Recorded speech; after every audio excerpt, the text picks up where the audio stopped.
tanan na kong gasa nga nadawat aron ko makasud og langit.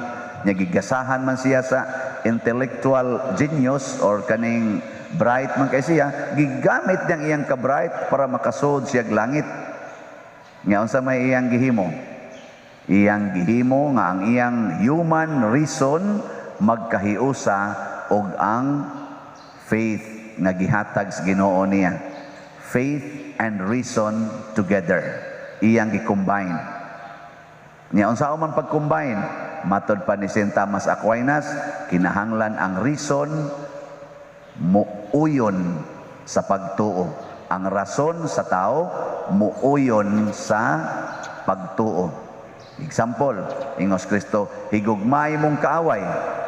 Ang reason dili mo ingon nga ngigagod kalisod ana, mo man ang rason.